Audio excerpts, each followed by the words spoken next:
तो चलिए शुरू करते हैं हम लोग। तो आज बात करेंगे एग्जाम्पल नंबर 14 की, जो ये एक्सरसाइज ये एग्जाम्पल बेस्ड होंगे क्रॉस मल्टीप्लिकेशन मेथड पर। तो पढ़ तो हम लोग चुके ही हैं, देखते हैं इनके सवाल कैसे लगते हैं। तो पहला एग्जाम्पल है अपना, तो एग्जाम्पल नंबर 14 है, from a bus stand in Bangalore if we buy 2 tickets to Malsevaram and 3 tickets to Yeshwantpur. The total cost is 446 rupees.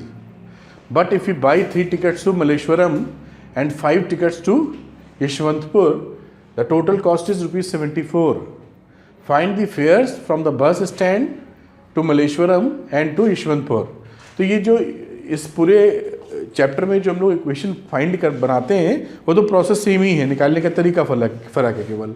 तो इसमें मान लेते हैं let rupees x be the fare from the bus stand in Bangalore to Malleshwaram and y मान लेते हैं यशवंतपुर का।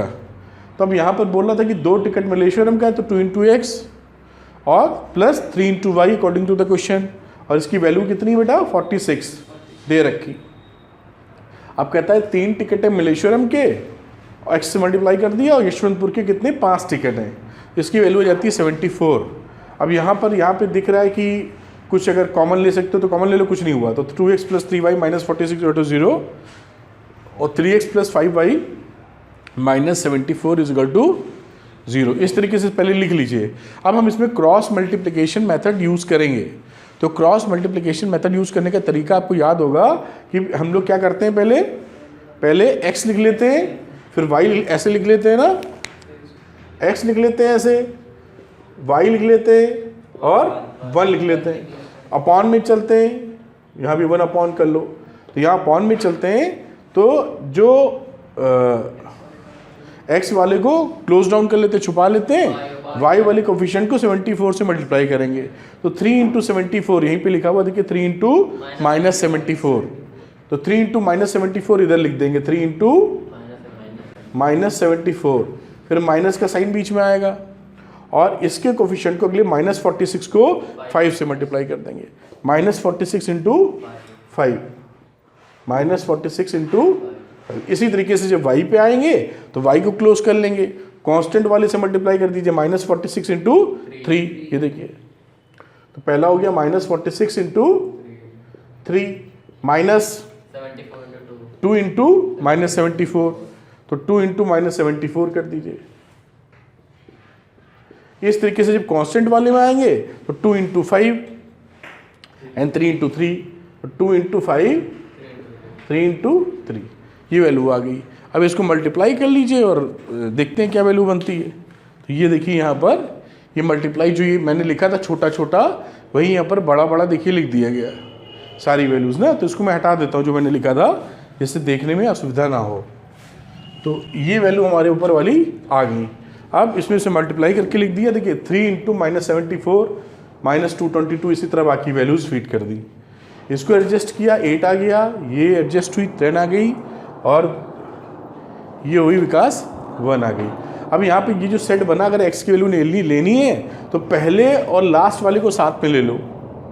तो x/8 = 1/1, और यहाँ y और इसको ले लो तो y/10 = 1/1।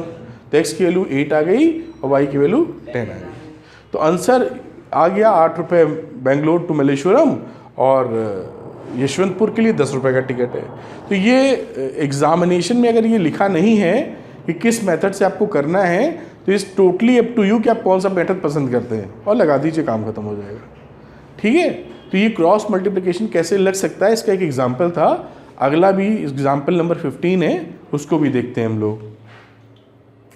ये रहा एग्जाम्पल नंबर 15, और इसमें आपसे पूछा गया है, for which values of p does the pair of equation given below has unique solutions. तो यूनिक सॉल्यूशन होने के लिए आपको मालूम है कि क्या कंडीशन हुआ करती थी बेटा,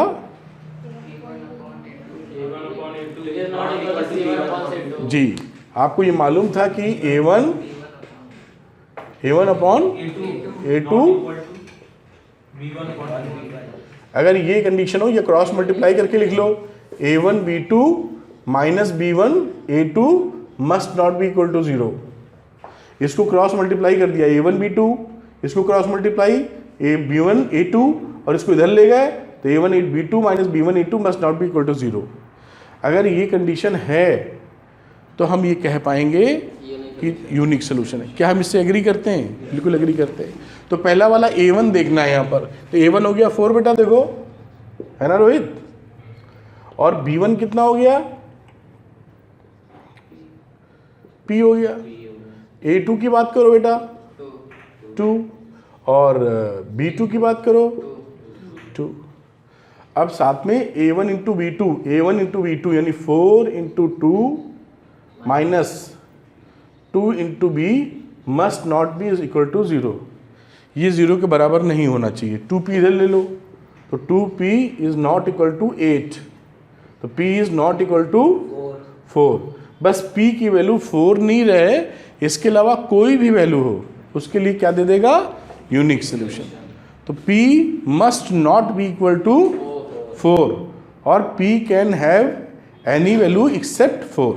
आंसर हो गया। ठीक है, यही बात करें तो therefore for all values of P except 4 the given pair of equation will have a unique solution. बात समझ में आती है ना पूरी? ठीक है, तो अगला एग्जाम्पल है 16, वो भी देखते हैं। ये रहा एग्जाम्पल नंबर 16 और देखने का प्रयास करते हैं। For what values of K will the following pair of linear equation have infinitely many solutions.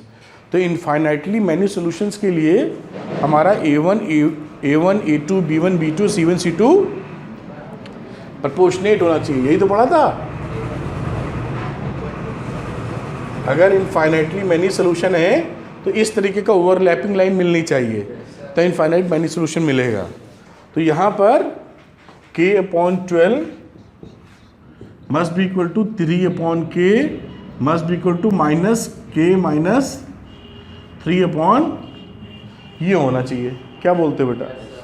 तो इसको थोड़ा और सिंप्लीफाई करते हैं। K/12 3/K minus minus cut गया तो K माइनस 3/K, इन दोनों से निकालते हैं, देखते हैं क्या आता है। तो K square is equal to 36, तो K बराबर प्लस माइनस 6। ठीक है, अब इन दोनों का सेट बनाते हैं, देखते हैं इसके लिए क्या वैल्यू निकलने वाली है। तो यहाँ पे आ जाएगा 3K, वैल्यू निकाल लो या इसमें कोई वैल्यू पुट करके देख लो। देखो 3/K K माइनस 3/K, यानी इसमें K की वही वैल्यू लेंगे +6 या -6 में से, बाकी तो आ ही नहीं सकती। तो +6 रख के देखा तो क्या आ गया? 6 माइनस 3/6, तो +6 इज ओके। बात समझ पा रहे हैं? -6 रख के देखो, तो -6 रखोगे तो कितना आ जाएगा? 3/-6 K की जगह -6 -6 माइनस 3/-6, तो 3/-6, और ये बेटा नहीं आया देखो। ठीक, तो ये हाँ, तो ये बराबर इसके कहाँ है? तो ये दोनों इक्वल नहीं है ना, तो -6 एक्सेप्ट नहीं करेंगे, -6 एक्सेप्ट नहीं होगी, केवल +6 एक्सेप्ट होगी। तो हमारा आंसर क्या आना चाहिए? +6, यानी K की वैल्यू +6। क्या हम समझ पाए हैं इसको? तो इस तरीके से एग्जाम्पल्स लग जाएंगे।